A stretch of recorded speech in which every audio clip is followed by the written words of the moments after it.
Merci pour être venu ici samedi après-midi pendant que le temps est beau et c'est agréable d'être dehors. Alors, on va parler d'un sujet qui évoque beaucoup d'émotions et je vais surtout parler de façon critique, basée sur la recherche que j'ai faite et surtout aussi sur mon travail comme membre d'un comité d'évaluation des cas d'aide médicale à mourir en Ontario. Et je commencerai avec simplement une constatation aussi pour indiquer l'importance des données qui ont été révélées par le bureau du coroner. La Comité des Nations Unies sur les droits des personnes handicapées a émis un rapport récemment et en fait ça n'a pas reçu beaucoup d'attention dans les médias ici au Canada et certainement pas au Québec. Mais le rapport a critiqué le Canada explicitement pour l'expansion surtout pour l'expansion de l'aide médicale à mourir, l'euthanasie, le suicide assisté à l'extérieur du contexte de fin de vie. Et ils ont même explicitement recommandé de retirer la voie 2 qui a été introduite suite à la décision dans le cas de Truchon, ici la décision de la Cour supérieure de Québec. Mais ils ont aussi explicitement mis l'accent sur la nécessité d'avoir un meilleur mécanisme de surveillance. Ils ont critiqué la fausse notion que l'aide médicale à mourir nécessairement reflète le choix des personnes. Ils mettent l'accent, comme on fait certainement aussi plus dans le contexte des droits de l'homme international, sur l'importance de contexte et de voir le choix individuel dans un contexte plus large où les choix peuvent être influencés par toutes sortes de facteurs qui rendent le choix plus ou moins important. Et le comité fait explicitement référence à des données provenant du bureau du coroner de l'Ontario. Alors, ma présentation va surtout évoquer un peu certains aspects de ça. Je vais explicitement lire quelques cas que nous avons évalués dans le contexte d'un comité spécifique du bureau du coroner. Et je vais après aussi faire référence à des cas qu'on a vus dans les médias. Et je me pose à la fin la question, pourquoi on n'a pas vu plus de sanctions? Pourquoi on n'a pas vu d'intervention des ordres professionnels ni des ordres judiciaires face à ce que je considère quand même des cas qui semblent violer la loi ou qui posent certainement question face à la façon dont on a implémenté dans certains cas l'aide médicale à mourir. Et je dirais aussi, dans ma présentation, je vais aussi donner des exemples de directives qui ont été mis de l'avant par des organismes comme ACEPA. J'ai des problèmes avec les noms francophones. C'est le Canadian Association of Medical Assessors and Providers, l'association canadienne des évaluateurs et prestataires c'est ça, ACEPA. Et j'ai toujours été surpris, je reste surpris par le fait que les autorités de santé et les collèges de médecins dans les provinces n'ont jamais ouvertement dit que certaines de ces interprétations qui ont été mises de l'avant frônent, je dirais, vont envers une recommandation d'une pratique qui, selon moi, mène à une circonvention de la loi ou de certaines protections dans la loi. Alors, d'abord, pour dire quelque chose sur le bureau du coroner en chef d'Ontario et le rôle du bureau en chef du coroner face aux examens des décès par l'AMM. Le bureau du coroner fait un peu joue un peu le même rôle que la commission de fin de vie ici au Québec. Le bureau du coroner reçoit toutes les déclarations de l'aide médicale à mourir en Ontario et ils ont un team spécialisé. Alors, ce n'est pas interdisciplinaire comme elle le fait ici avec la commission de fin de vie, C'est un comité de surtout infirmières et médecins, mais supervisé par le coroner en chef, qui évalue tous les cas. Et ce comité a sélectionné à travers, pendant les 3 dernières années, des cas qui soulèvent des problèmes de, quand on voit certains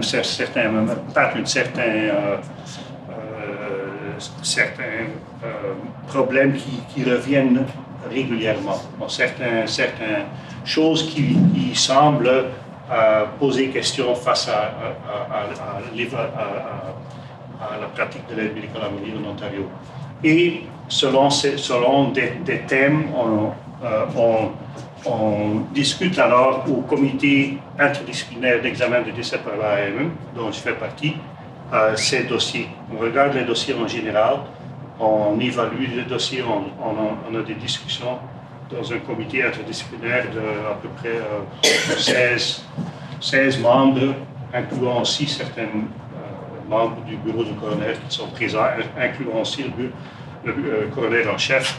Et ces discussions sont alors résumées et avec des résumés des cas spécifiques sont publiés dans des rapports. On a vu des rapports thématiques avec récits de cas comme sur rénonciation au consentement final, vulnérabilité en contexte de mort naturelle non raisonnablement prévisible, administration complexe de l'AMM le jour même ou le lendemain, l'incurabilité et l'état avancé de déclin irréversible des capacités, la mort naturelle raisonnablement prévisible et d'autres rapports. Et je recommande de lire ces rapports.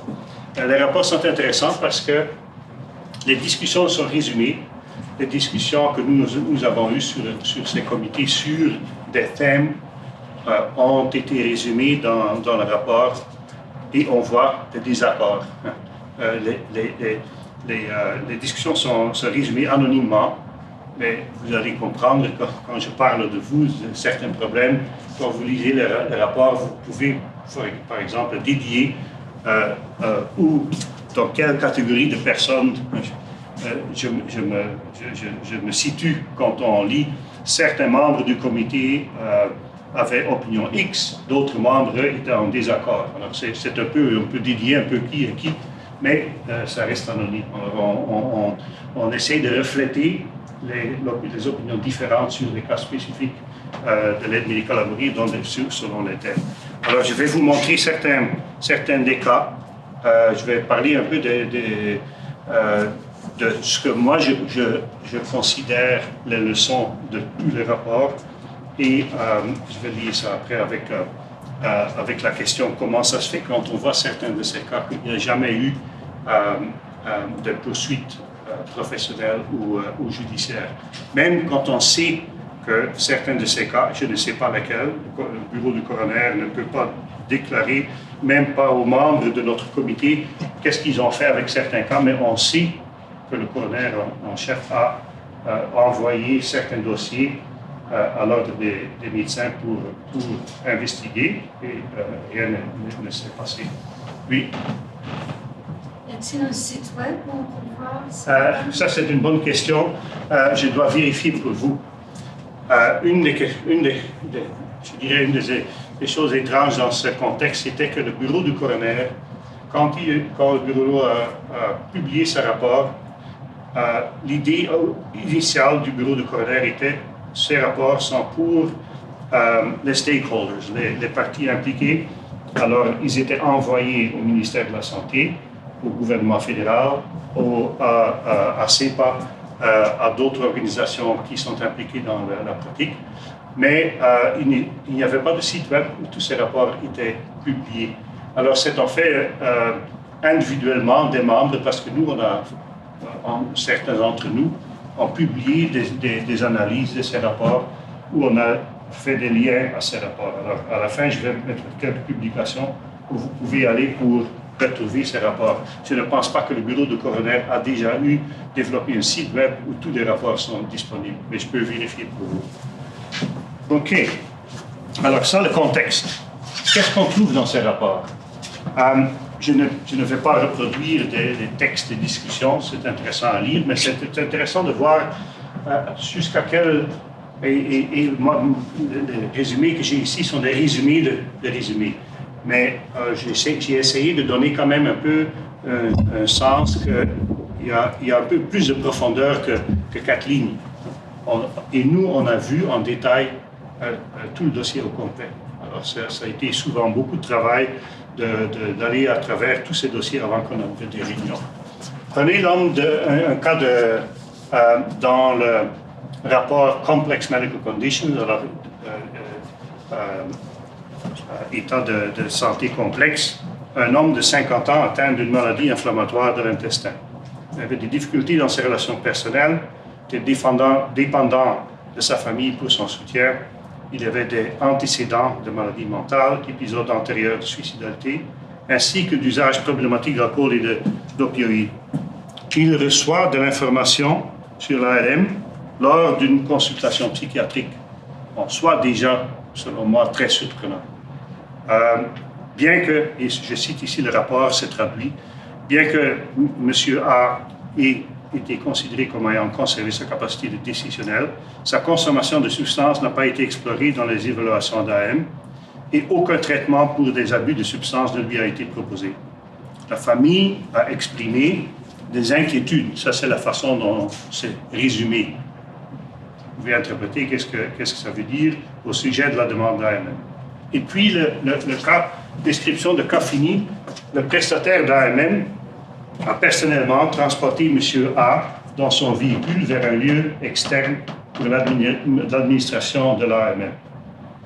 Je vous invite de me trouver des exemples où un médecin spécialiste a pris le soin de vous transporter vers l'endroit où vous allez recevoir les soins. C'est aussi intéressant de voir, ça c'est le rapport dit, un lieu externe pour l'administration de l'AMM. Si vous regardez les rapports de Santé Canada, il y a des catégories cliniques, maison familiale, maison privée, et il y a une catégorie d'autres lieux. Et vous pouvez essayer de trouver où ça peut avoir eu lieu. Un autre cas. Un homme, 40 ans, ayant présenté un déclin fonctionnel après 3 vaccinations contre le SARS-CoV, multiples consultations spécialisées sans résultat diagnostique déterminant, antécédents importants de santé mentale, dépression, expérience traumatique. Le psychiatre estime qu'il présente un trouble de l'adaptation, une dépression avec possibles symptômes psychotiques, anxiété liée à la maladie, troubles de symptômes somatiques. Et c'est vraiment un résumé parce qu'il y a d'autres éléments qui étaient mentionnés. Deuxième hospitalisation, je m'excuse, involontaire pour idéation suicidaire, diagnostic de troubles de stress post-traumatique et de traits de personnalité du groupe B et C. Puis, vous avez un peu l'image d'un homme avec beaucoup de troubles de santé mentale. Les évaluateurs de l'AMM ont indiqué comme diagnostic raisonnable que sa présentation clinique, déclin fonctionnel sévère, correspondait à un syndrome post-vaccinal, avec syndrome de fatigue chronique. Aucune anomalie pathologique n'a été retrouvée lors de l'examen post-mortem. Alors, c'est probablement un cas où c'est le coroner, je pense, qui a fait un post-mortem. Et la cause du décès, c'est identifié comme un trouble de symptômes somatiques post-vaccination contre le COVID, avec trouble de stress post-traumatique et trouble dépressif. C'est un exemple, alors il y a beaucoup d'exemples que je pourrais donner, mais c'est un exemple qui capture bien qu'on a dans ces cas du bureau de coroner. Je ne dis pas que c'est des cas représentatifs de la pratique générale en Ontario, mais on avait quand même plusieurs cas de maladies chroniques, vagues, mal compris. On ne sait pas exactement ce qui se passe avec des éléments psychiatriques clairement présents et qui mènent à l'aide médicale à mourir. Un troisième cas que je mentionne, et après j'ai un peu d'informations plus générales, j'essaie de situer un peu qu'est-ce que ça veut dire sur la pratique de l'AMM au Canada et la loi sur l'aide médicale à mourir. Et ceci, c'est un rapport en 2024. AMM, les cas de AMM, la même journée ou prochaine journée. Quand, en 2021, la période de réflexion de 10 jours a été abolie, certains ont exprimé leurs réserves. Moi, j'ai présenté avant le comité parlementaire des inquiétudes face à l'abolition complète d'une période de réflexion. Parce que la loi permettait déjà de le raccourcir. Alors, si une personne était en train de mourir, c'est une question d'1 ou 2 journées, et c'était clair que la personne avait demandé l'aide médicale à mourir avant, et on était dans un processus, c'était possible de le raccourcir. Mais on a vendu l'idée, c'est absolument intrusif face au choix des personnes qu'on impose une période de délai de 10 jours pour l'aide médicale à mourir. Et quand on nous disait, oui, mais ça peut mener à des cas de l'aide médicale à mourir qui vont se faire beaucoup trop vite, on disait, c'est farfelu de dire que l'aide médicale à mourir va se passer dans des cas le même jour ou le journée après. De nouveau, je peux m'imaginer qu'il y a des cas, où les personnes sont en train de mourir, où c'est moins problématique, mais nous, dans ce rapport, vous lisez certains cas, je vous présente ici un cas. Il y a des cas où je me demande pourquoi on a tellement vite voulu voir dans certains cas l'aide médicale à mourir. C'est un homme atteint d'un cancer métastatique, avait initialement exprimé son intérêt pour l'AMM. Toutefois, il a présenté un déclin cognitif et un délire avant d'être évalué. Il recevait une sédation pour la gestion de la douleur. Un praticien de l'AMM, contacté après la première expression d'intérêt du patient, a été informé par l'équipe de soins palliatifs. Alors, il est dans un soin palliatif qu'il considérait incapacité, sans capacité de discernement, parce qu'il était, et son douleur était apparemment bien contrôlée. Le praticien de l'AMM arrive à la porte et il se fait dire, écoute, la patiente ne peut plus décider.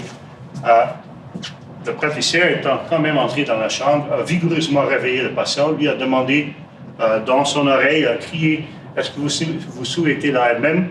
Et il a interprété le fait qu'il articulait légèrement. Je dis légèrement parce qu'en anglais, le terme utilisé était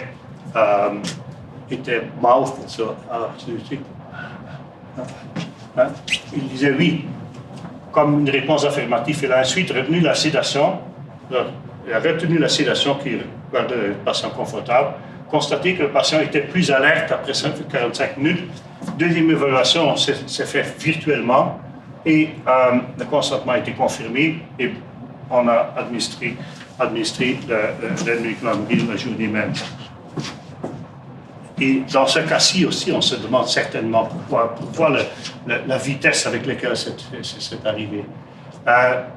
Madame B est une femme de 80 ans, atteinte de coronariopathie.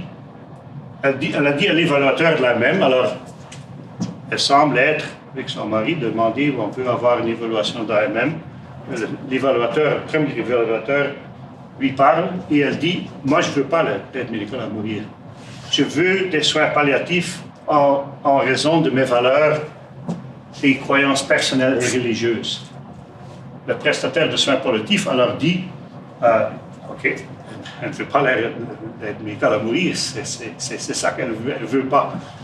Et il note dans le dossier épuisement de l'aidant naturel chez l'époux, épuisement, et recommande des soins en établissement en hospice care.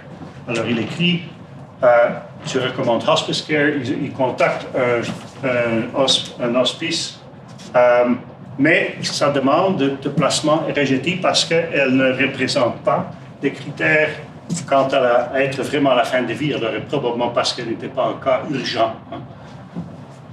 Le jour même qu'ils reçoivent la nouvelle qu'elle ne peut pas être placée, l'époux demande une évaluation d'urgence.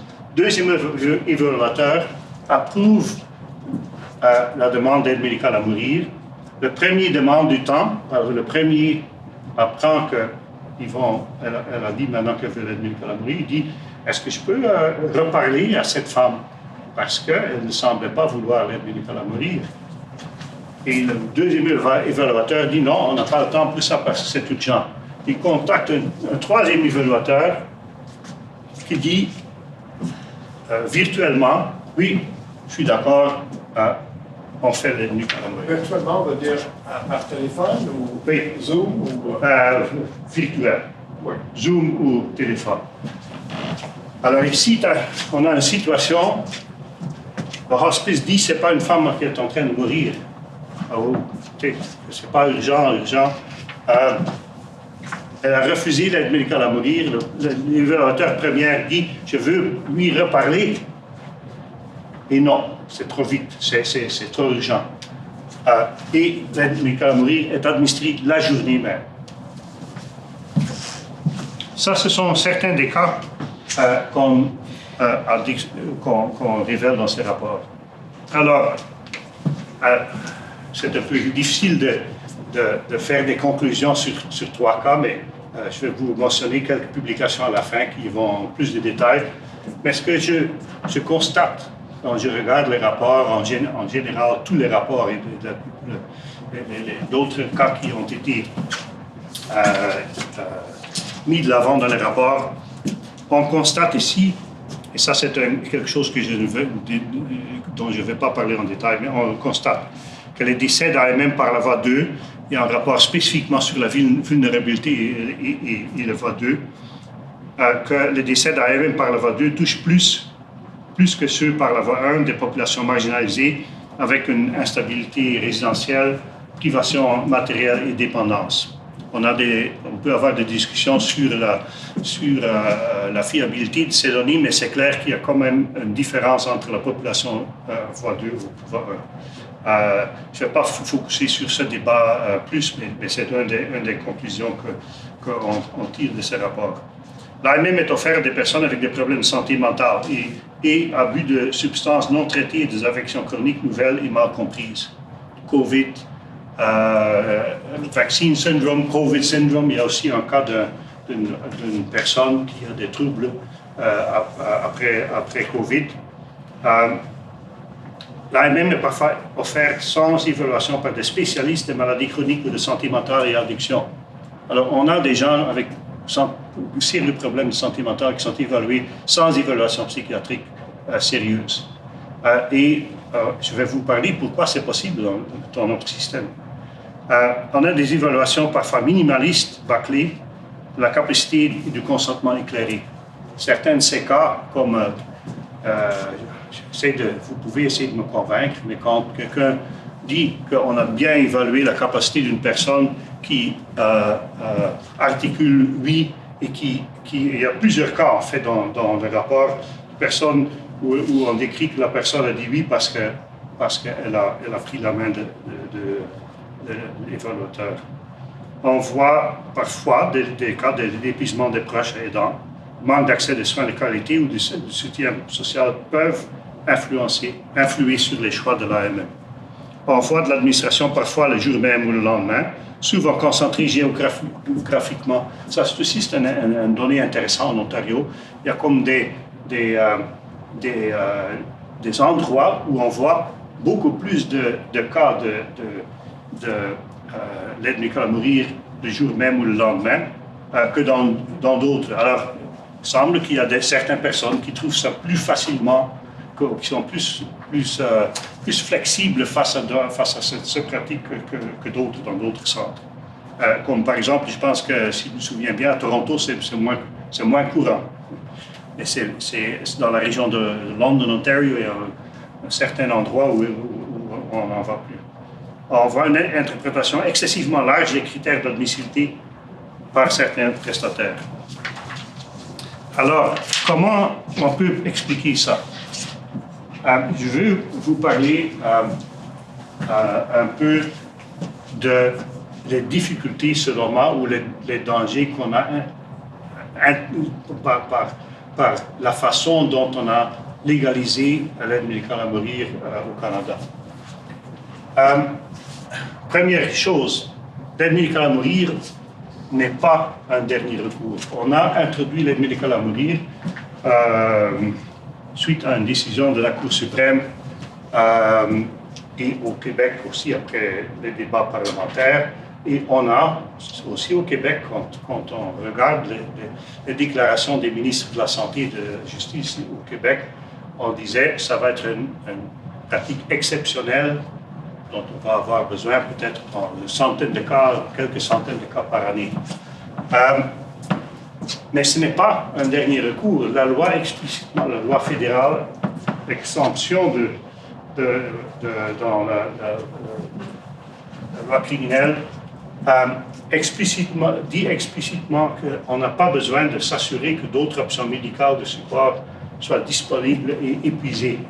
Et cela, c'est en contraste avec deux autres régimes très libéraux, les Pays-Bas et la Belgique, où un médecin a l'obligation légale d'être d'accord qu'il n'y a plus d'autres options médicales pour soulever la souffrance.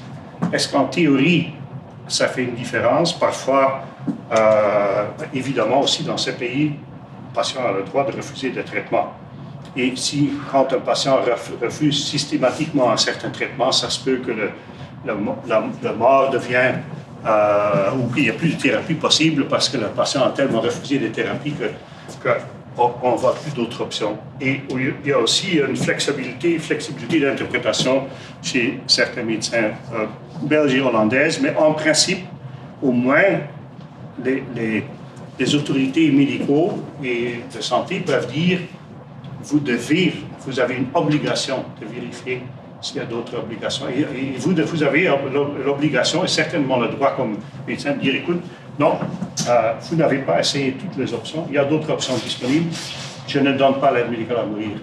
Ici, au Canada, certainement dans les provinces où on a une obligation de référer le patient à un médecin qui est prêt à le faire, en Ontario par exemple, il y a une obligation, si vous dites je ne pense pas que mon patient devrait recevoir l'aide médicale à mourir parce qu'il y a d'autres options. Vous avez quand même une obligation de le référer à quelqu'un qui veut le faire. Alors, ce n'est pas explicitement pas le dernier recours. Les critères d'admissibilité sont des critères dans le code criminel. Ils sont vagues, subjectifs, sujets d'interprétation.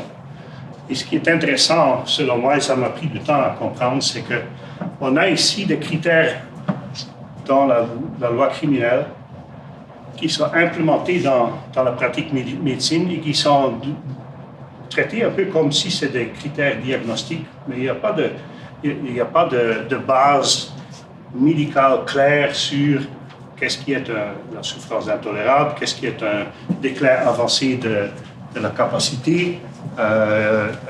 Et alors on permet un genre d'interprétation pseudo-médicale des critères juridiques. Et cela donne un grand marge de discrétion, contrairement aux critères médicaux fondés, selon moi, sur des données probantes. Je ne dis pas que le diagnostic médical, certainement pas non plus dans le contexte de psychiatrie, est toujours clair et simple, mais au moins, il y a certaines bases claires et développées. Et je vais vous donner des exemples pourquoi je pense que c'est un problème avec la façon dont ces critères déjà vagues ont été interprétés. On a aussi une concentration de prestataires. 361 des 2200 prestataires au Canada sont responsables pour 66,4% de tous les cas d'AMM. En soi, c'est raisonnable de dire, quand une nouvelle pratique se développe, peut-être des personnes qui se spécialisent là-dedans, et ça c'est leur pratique, ils en font plus. Mais quand on combine ça avec la discrétion ou la grande marge de discrétion, la grande marge de discernement que les prestataires peuvent avoir, et on regarde aussi la pratique de certaines personnes, et je vais vous donner des exemples après. Je pense qu'il y a des lieux à être inquiétés par la flexibilité avec laquelle certains prestataires appliquent la loi. L'évaluation par deux évaluateurs est indépendante, mais il y a des magasinages pour différents évaluateurs qui est permis il y a des jugements particuliers. Quand il y a des différences d'interprétation, on fait que... j'ai donné des exemples déjà, comme quand un prestataire dit d'opinion que la personne ne devrait pas recevoir l'aide médicale à mourir parce qu'elle disait qu'elle voulait avoir des soins palliatifs, on peut magasiner, on peut avoir une autre opinion. Alors, il y a d'autres cas de magasinage, entre autres dans un cas très controversé qui est allé en cours en Alberta, où on a vu le magasinage pour obtenir une confirmation positive d'une demande d'aide médicale à mourir. Finalement, je vais surtout parler un peu maintenant du fait que la politique et pratique d'aide médicale à mourir au Canada est axée sur l'accès à l'aide médicale à mourir, reçoit toute l'attention. La protection contre la mort prématurée est mise sur l'arrière-plan.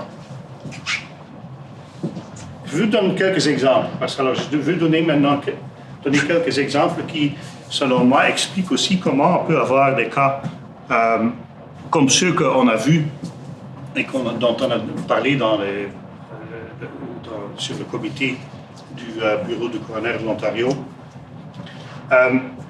Et ce sont des exemples de lignes directives qui ont été mises de l'avant.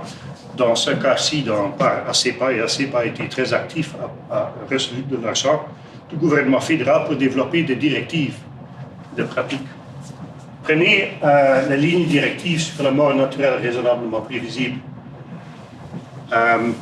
Et si vous êtes moins au courant de la loi sur l'aide médicale à mourir, vous pouvez me demander des explications, mais comme probablement vous savez tous, il y a deux tracks. Track 1, track 2. Track 1, c'est pour des cas où la mort est raisonnablement prévisible. Track 2, c'est pour des personnes qui ont des années et des décennies à vivre. C'est déjà, la mort raisonnablement prévisible a déjà une pratique de personnes qui peuvent avoir 1 ou 2 ans plus à vivre. Mais quand même, il y a une idée que si la mort s'approche, il y a moins de nécessité d'avoir des sauvegardes détaillées, des évaluations plus détaillées. Je pense que tout le monde serait d'accord que quelqu'un qui a encore des décennies à vivre, on doit au moins explorer pourquoi la personne veut mourir. Et on peut être en désaccord, comme moi personnellement, je suis en désaccord qu'on est allé à l'extérieur du contexte de fin de vie dans le contexte de track 2. Mais même si on accepte que ça doit être possible, j'espère que tout le monde serait d'accord qu'on peut avoir plus d'inquiétude qu'une personne qui a encore des décennies à vivre pourrait très vite recevoir l'aide médicale à mourir. Alors la loi a introduit 90 jours. Pour moi, c'est beaucoup trop court. Dans le contexte de santé mentale, ça prend des mois, parfois 1 an, 2 ans, à trouver comment adresser des problèmes de santé mentale. Il y a des gens qui ont des cycles de dépression qui reviennent. 90 jours pour moi, c'est déjà beaucoup trop court. Ça ne résout pas nécessairement le problème, mais au moins c'est quelque chose. Qu'est-ce que la ACEPA recommande? Si vous êtes un pratiquant de l'aide médicale à mourir, vous avez une personne, disons une personne dans une chaise roulante ou une personne qui a une maladie chronique, et normalement vous devez prendre 90 jours, vous devez trouver quelqu'un qui a une expertise dans ce genre de maladie qui va pouvoir aider à évaluer pourquoi la personne veut mourir. Mais la personne veut mourir plus vite. Alors voici comment on peut aborder ça. Le critère de la mort raisonnablement prévisible peut être satisfait si la personne a exprimé, si la personne dit « Voici, je suis sérieusement intentionné de prendre des mesures pour atteindre ma mort naturelle ou de rendre ma mort envisageable. » Par exemple, la personne peut avoir déclaré explicitement qu'elle refuserait toute antibiothérapie pour traiter les infections actuelles ou futures, ou elle dit qu'elle va cesser de recourir à l'oxygénothérapie elle va refuser les retournements au lit ou elle cesserait volontairement de boire et de s'alimenter. Selon moi, c'est farfelu qu'une recommandation comme ça a été faite sans que les ordres des médecins ont dit « Wow, qu'est-ce que vous faites ?» Il y a une raison pour laquelle on a 90 jours. Maintenant, si une personne dit qu'elle va dans le futur refuser les antibiotiques pour une infection sérieuse, on peut donner la mort aujourd'hui ou le lendemain. Pour moi, c'est farfelu. Alors, ça explique de nouveau comment un organisme permet à des... Je ne dis pas que la plupart des prestataires vont appliquer ça, mais c'est une possibilité et on voit que certaines personnes ont un niveau de tolérance, de facilité, sont tellement faciles à donner l'aide médicale à mourir qu'on doit être inquiet que ces recommandations soient faites. C'est remarquable. Pour moi, c'est remarquable et je trouve que l'ordre des médecins, dans tous les provinces auraient dit nous ne croyons pas que c'est approprié que la CEPA fait ça, mais il y a un silence absolu sur ce plan. Laisse-moi donner d'autres exemples. L'exemple 2, c'est concernant la ligne directive de la CEPA sur la démence et la renonciation du consentement. La ligne directive sur la démence de la CEPA reconnaît explicitement que l'espérance de vie médiane pour les personnes souffrant de démence au moment de la diagnostic, c'est 4 à 7 ans après le diagnostic, mais quand même, dit la directive, c'est un mort naturel raisonnablement prévisible. Comment on peut dire ça? Alors, mort raisonnablement prévisible, on pense à quelqu'un qui s'approche de sa mort naturelle. On parle ici de 4 à 7 ans, parce que le risque de perte de capacité est à première vue un état aussi avancé de déclin irréversible des capacités. La peur de la perte future de l'occasion de décider remplit tous les critères de l'aide médicale à mourir. Alors, on peut avoir un diagnostic de démence et on peut immédiatement se dire vous avez un mort raisonnablement prévisible parce qu'on sait que vous allez mourir dans un futur proche, même si c'est 4 ou 7 ans. Et en plus, vous êtes aussi dans un état avancé de perte de capacité parce que vous craignez que dans le futur, vous n'allez plus pouvoir décider. C'est de nouveau comme j'utilise dans l'article que j'ai écrit, que je vais mentionner à la fin, c'est du brain gymnastics. C'est comme on a trouvé ici une façon de faciliter la mort vite d'une personne qui a simplement reçu un diagnostic. Le résultat de ça, c'est que dans des cas de diagnostic de démence, l'AMM peut être approuvé au diagnostic initial de la démence et la rénonciation au consentement final est possible. Maintenant, dans la situation au Québec, ceci est moins important parce que vous avez maintenant l'option de demande anticipée de l'aide médicale à mourir. Mais ce qui est intéressant, en Ontario, c'est interdit. Donc, au niveau fédéral, c'est interdit. Mais en faisant ça, on permet la renonciation au consentement, qui est aussi dans la loi. Alors, même avant que le Québec a introduit demande anticipée de l'aide médicale à mourir, la loi fédérale permet, et le but de ça, c'était une personne a été approuvée maintenant, elle veut avoir l'aide médicale à mourir, mais elle craint qu'elle va perdre sa capacité de discernement dans les prochains jours. Elle peut dire, écoute, l'idée est un peu, la famille est en train de voyager, va être près du lit, la personne veut avoir l'aide médicale à mourir, elle peut dire, je veux avoir l'aide médicale à mourir dimanche, c'est maintenant lundi, et même si j'ai perdu ma capacité de discernement, même si je suis inconscient, je peux avoir l'injection. Ça, c'était l'idée de cette clause de rénonciation au consentement final. Okay? C'était des circonstances très limitées. Mais on a créé, fait, ici, dans le reste du Canada, avec ces recommandations, un genre de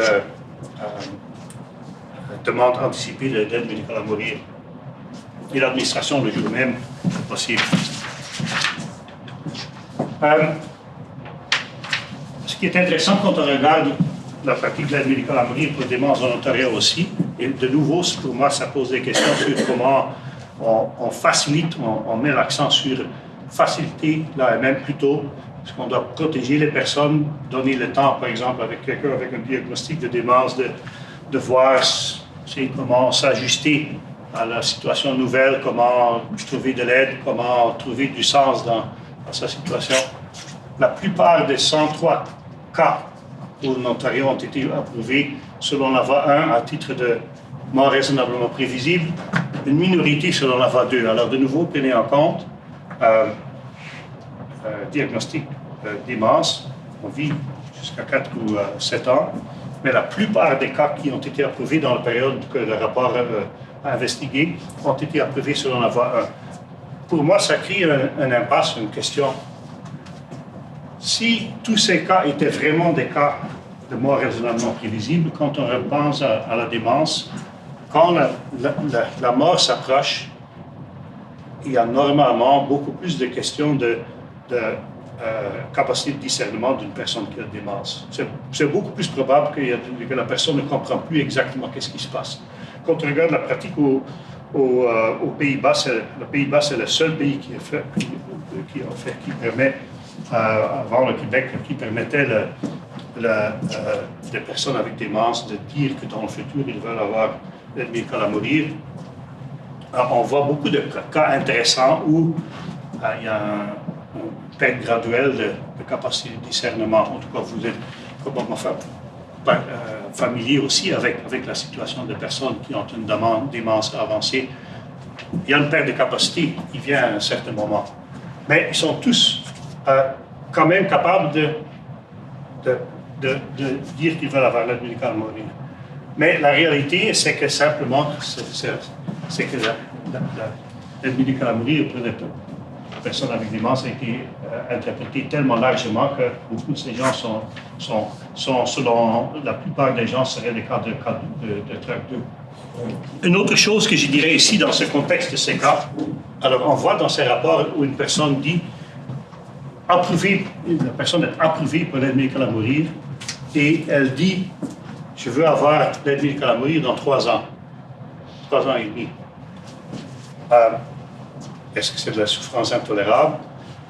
Je veux simplement mettre l'accent ici sur le fait qu'on approuve des gens pour l'aide médicale à mourir en Ontario selon des critères où est-ce que la loi est respectée? Alors, on interprète la souffrance intolérable, c'est l'idée que dans 3 ans, elle ne va pas pouvoir décider d'avoir l'aide médicale à mourir. Mais au moment où la personne est approuvée, est-ce qu'elle est en train de souffrir intolérable? On voit les rapports, il y a des cas qui ont été résumés dans les rapports comme ça, où on note que la personne a une bonne qualité de vie. La personne semble contente, mais dit, dans 3 ans et demi, je veux avoir l'aide médicale à mourir. De nouveau, dans le contexte québécois, vous allez dire, on permet déjà des choix anticipés d'aide médicale à mourir, mais pour moi, ça montre la flexibilité avec laquelle on applique la loi. Je dirais aussi, si la approbation est donnée selon la voie 2 ou la voie 1, est-ce qu'il y a un état de déclin irréversible des capacités? Et dans les rapports du coroner, vous allez voir des discussions au niveau du comité où des personnes disent que l'état irréversible de déclin de capacité est lié aux peurs futures de ne pas pouvoir décider. Au moment où on est diagnostiqué, on peut avoir encore 4 ou 7 ans de vie avant soi, mais en soi, c'est un déclin avancé, état avancé de déclin irréversible de capacité. Et on peut se poser la question, alors, vous savez tous que dans la démence, il y a des diagnostics sur des états où il y a des identifications d'états de démence qui commencent mild, je ne me souviens plus exactement de la terminologie, mais la terminologie... L'échelle de Heisberg. Oui, c'est ça. Alors on peut voir et quand on pense, oui, état avancé de déclin irréversible, ça n'existe pas dans la diagnostic traditionnelle de la démence, mais on peut quand même prendre ce concept et dire ça ne s'applique pas à une personne qui commence à avoir des petites merdes de mémoire, ça s'applique à des gens qui sont avancés, en tout cas. Alors, tout ça pour dire, les interprétations sont assez flexibles. Je vais te donner deux exemples de démence. Femme, 80 ans, démence avancée, hospitalisée après plusieurs chutes. Les membres de la famille initient 2 fois une requête par l'AMM. C'est approuvé par un second évaluateur qui note souffrance existentielle marquée et claire, et que c'était clair qu'elle ne voulait pas plus continuer de vivre comme elle était. Je mentionne aussi dans le dossier défi de communication. La personne a difficulté à communiquer. L'évaluation a été, selon l'évaluateur, gérée d'une manière qui lui a convenu. Qu'est-ce que ça veut dire? On ne sait pas. Lors de la procédure AMM, la femme est submergée par la présence de visiteurs additionnels. Alors, on organise un événement où la famille vient, est autour du lit et la femme est submergée par la présence des visiteurs additionnels. Pourquoi? Est-ce que ça veut dire qu'elle comprend? Est-ce que ce ne sera pas un signe qu'elle ne comprend pas vraiment ce qui se passe? Peut-être pas, peut-être oui. Le consentement exprès final fut jugé capable et informé sur la base de son habileté à répéter la question de consentement et en serrant la main du prestataire. Vous pouvez m'expliquer, peut-être que c'est une bonne façon de dire que la personne est vraiment capable de discerner. Pour moi, si on veut être certain qu'une personne comprend vraiment qu'est-ce qui se passe, il y a peut-être d'autres choses à faire. Un autre cas, homme diagnostiqué avec Alzheimer et symptômes parkinsoniens, affligé par perte de mémoire à court terme. L'évaluateur, c'est un cas que j'ai mentionné, un genre de situation que j'ai mentionné. L'évaluateur approuve la même voie 1 pour souffrance due à l'anticipation actuelle et future de souffrance de dépendance, incluant une peur d'admission au centre de soins de longue durée. Il note une bonne qualité de vie et une renonciation au consentement est déterminée à 3 ans et demi plus tard. L'évaluateur 2, médecin de famille, qui connaît mieux la personne, estimons-le, approuve, dit non, ce n'est pas un cas 1, c'est track 1, c'est voie 2. L'évaluateur 3 approuve voie 1. Alors on voit ici un exemple de désaccord entre les évaluateurs et on voit de nouveau une personne être approuvée simplement pour souffrance dans le futur, en fait. 1 an plus tard, la personne est hospitalisée à cause d'une chute. Et on constate dans le dossier délire potentiel, confusion, hallucination, agitation, déclin rapide des fonctions. La personne est sédatée. L'évaluateur 3 met fin à la vie par AMM lors d'une période d'amélioration cognitive. Alors, ceci est un peu provocateur parce que je ne vais pas dire que tous ces cas sont des cas clairs de violation de la loi, mais c'est des exemples et en fait je vais donner d'autres exemples qui selon moi posent encore plus de questions, qui souviennent plus dont on n'a pas encore tous les détails. Mais est-ce qu'il y a des sanctions professionnelles et poursuites judiciaires? Colombie-Britannique, une demande d'accès à l'information a révélé presque 2 de signalements à la police et des organismes réglementaires professionnels. Mais pas de poursuite ni professionnelle ni judiciaire. Québec Commission sur les soins de fin de vie mentionne plus d'une 12 de violations en 2023. La seule chose dont je suis au courant, et je serais intéressé de savoir si vous connaissez d'autres exemples, mais il y a une intervention par le Collège des médecins en 2025. Il y a eu une restriction de la pratique d'AMM d'un médecin sans plus d'informations. Alors, c'est sur le site web du collège, mais on ne sait pas pourquoi. Ontario, bureau du coroner, je vais donner un peu d'informations sur comment cela fonctionne au bureau du coroner. Alors, de nouveau, ce n'est pas le comité dont je fais partie qui fait ça. C'est le bureau du coroner qui décide, qui évalue tous les cas, qui décide est-ce que j'envoie des choses à l'ordre des médecins ou à la police. Et ils ont développé un level response. Ceci n'est pas traduit, je m'excuse pour ça, mais vous allez avoir l'information. Ce n'est pas tellement important d'avoir les détails, mais level 1, niveau 1, c'est on voit qu'il y a peut-être quelques problèmes, petits problèmes. When concerns relating to best practices, on pense que ça serait mieux de faire ça différemment. On envoie, on contacte le médecin et on en parle. Niveau 2, il y a des problèmes de sauvegarde, peut-être des problèmes statutaires, et on pense qu'on doit informer les médecins qu'il y a quand même peut-être un manque de compréhension exacte. Niveau 3, si d'une façon répétée, il y a des problèmes qu'on constate chez un praticien particulier, où il y a clairement des problèmes de respect de la loi, on envoie un email, un avertissement. Niveau 4, on envoie au collège des médecins. Niveau 5, on envoie à la police. Et combien de cas ont été référés? On voit ici la fréquence des réponses. Niveau 1, conversation informelle, 11%. Quand même pas mal de cas, 11%. Éducationnel, 5% à peu près.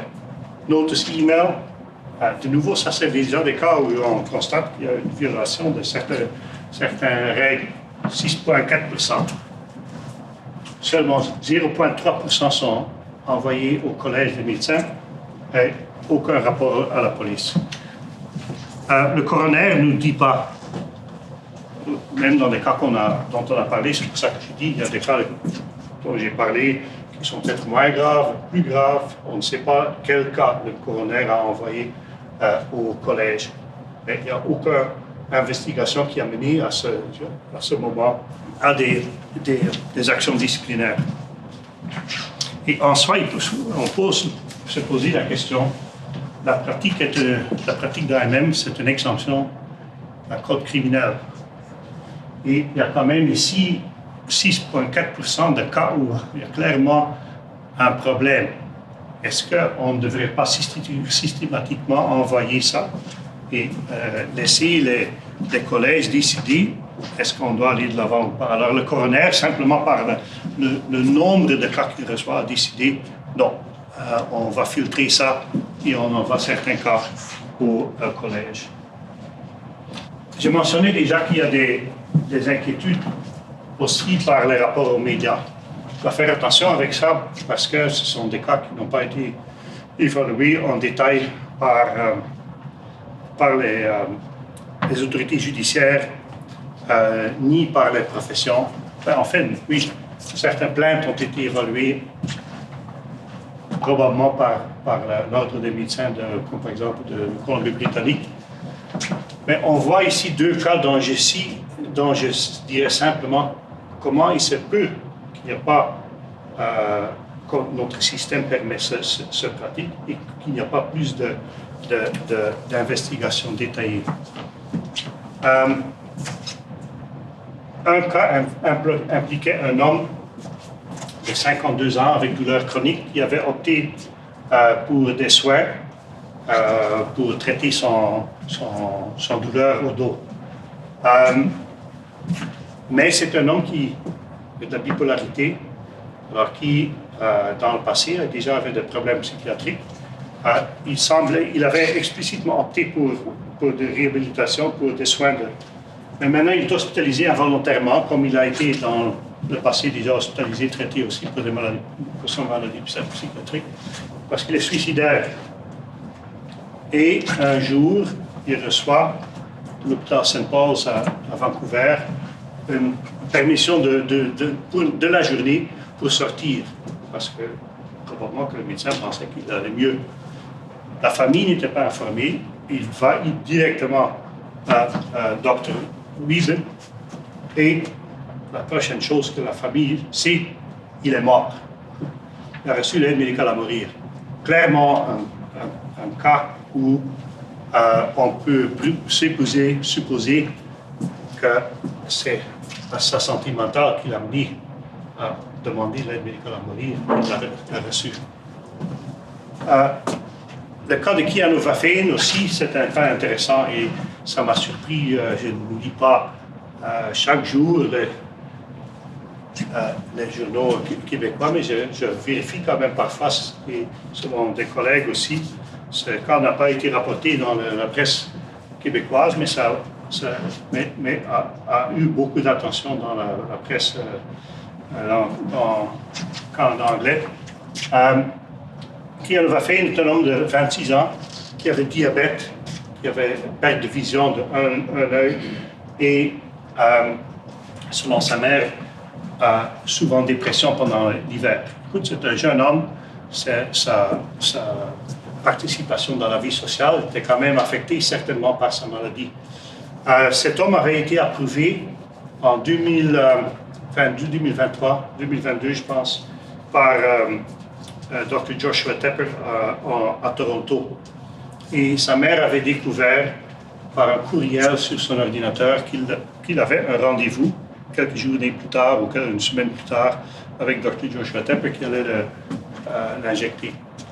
Elle est allée publique, elle a même appelé le médecin. Le médecin est devenu inconfortable à abandonner l'idée de donner l'aide médicale à mourir. Je me souviens d'organiser un événement à l'Université de Toronto sur l'aide médicale à mourir et maladie psychiatrique où cet jeune homme apparaissait avec son chien un chien pour personnes aveugles. Et pour moi, c'était j'avais un sentiment de dystopie, pensant que la seule raison qu'il était là, capable d'être avec nous, c'est que sa mère avait découvert qu'il avait rendez-vous avec la mort. Et si elle ne l'avait pas découvert, M. Dr. Tepper aurait fini sa vie. En tout cas, il a continué à vivre. Pendant qu'il était en voyage, payé par sa mère, qu'il a amené à New York, après Mexico, apparemment à New York, il avait texté sa mère qu'il avait acheté de nouveau avec les fonds de sa famille, des nouvelles lunettes qui allaient l'aider. Il était enthousiaste avec cette idée, selon sa mère. La prochaine chose qu'elle apprend, c'est qu'il est à Vancouver. Il envoie un email ou au téléphone, il dit « Je reçois l'aide médicale à mourir demain ».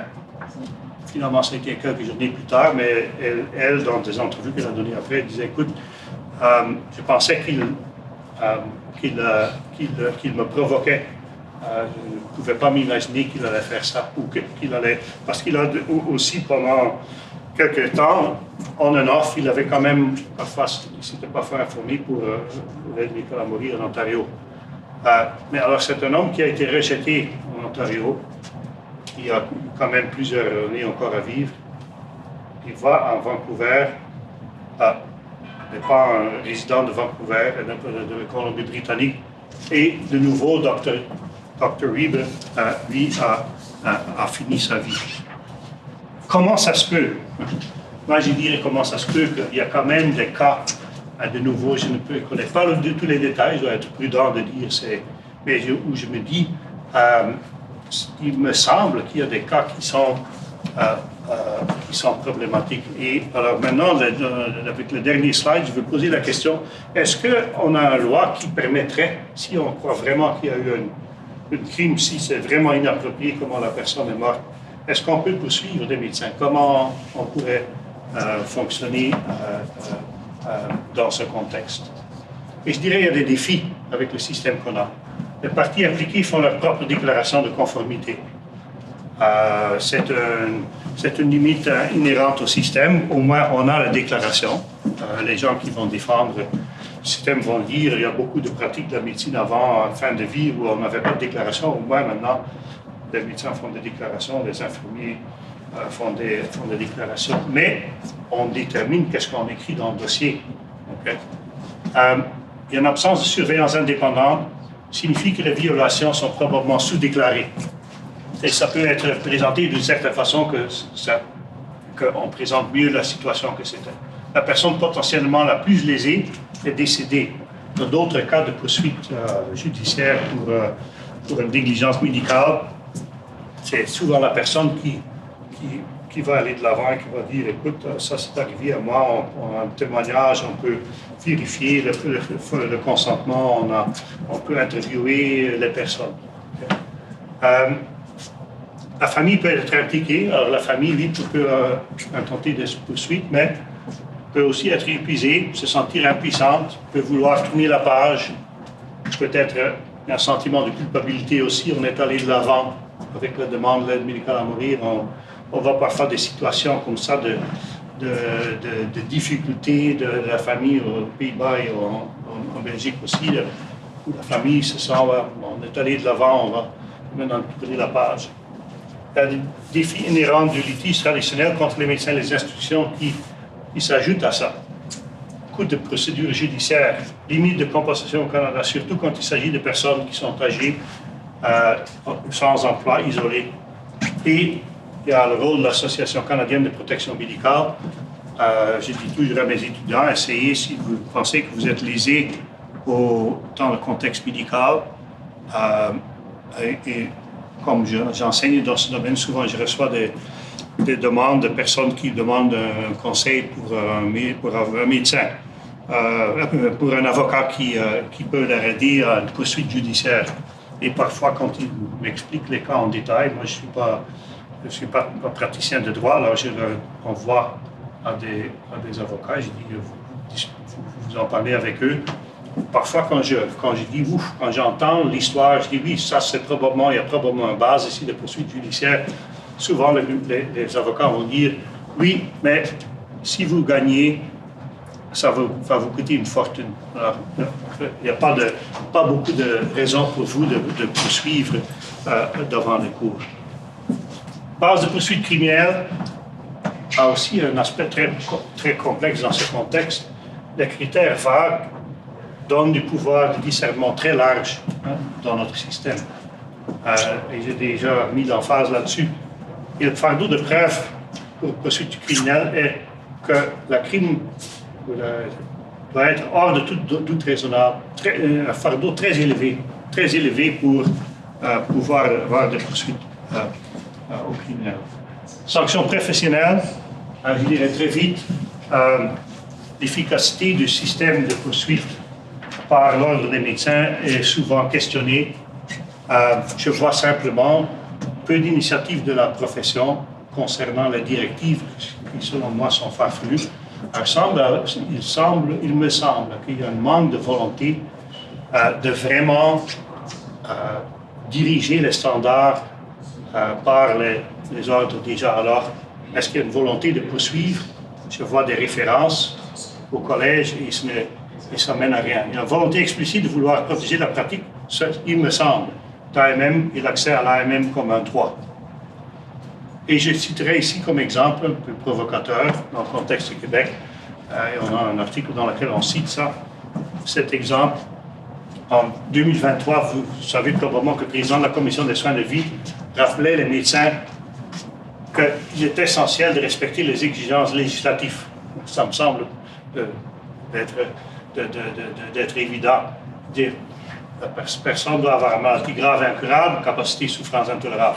Quand le président de la commission a dit ça, immédiatement, le président du collège a fait une sortie en disant qu'il n'y a aucune raison de s'inquiéter. Ce n'est pas une citation exacte, mais c'est ça qu'il disait un peu plus ou moins. Aucune raison de s'inquiéter, aucun cas a mérité discipline professionnelle. Là, et même au Québec, pas de problème. Alors, je dirais, pourquoi il ne s'abstenait pas? Quand même, la commission a un certain rôle à jouer dans la réglementation de la profession. Il me semble que c'est inquiétant que le collège prend parti sans prendre dans ce sens. Alors, conclusion. L'AMM est créée par l'intermédiaire d'une exemption dans le code criminel, a sorti des critères d'admissibilité vagues qui n'ont pas la rigueur des critères diagnostiques médicaux. Alors, les politiques de l'AMM sont axées sur l'accès, pas sur la protection à la mort prématurée. Et selon moi, ça crée des tensions avec des efforts de prévention du suicide. Les interprétations parfois souples et particulières des critères d'admissibilité des procédures bâclées ou d'évaluation de la capacité du consentement ont été documentées et n'ont mené à aucune intervention. Il y a de magasinage d'évaluateurs qui explicitement a lieu. Selon moi, l'AMM est de plus en plus traitée comme un traitement de première ligne pour des souffrances qui ne sont souvent que vaguement liées à la santé physique surtout. Il y a des défis de poursuite judiciaire et professionnelle. Et question, est-ce qu'il y a un manque de volonté de mieux contrôler la pratique? Vous pouvez un peu lire un peu plus. Il y a des articles, j'ai surtout mis des articles en français. Avec Ferluc Turcotte, avec l'Université de Montréal, on a écrit un article dans la revue d'Ottawa. On a un article ici avec certains cas très résumés en B&J Supportive Palliative Care. 2 chapitres. Et ce qui est intéressant, c'est que un article que j'ai publié en anglais dans le journal canadien de bioéthique a été traduit par la Fondation pour l'innovation politique en France, Fondépol, pour informer le débat en France. Alors, vous avez une version en français qui parle entre autres surtout des rapports sur la démence. Je vais arrêter là. Je peux aussi mentionner, vous avez un flyer de notre livre, mais ces publications sont plus up-to-date.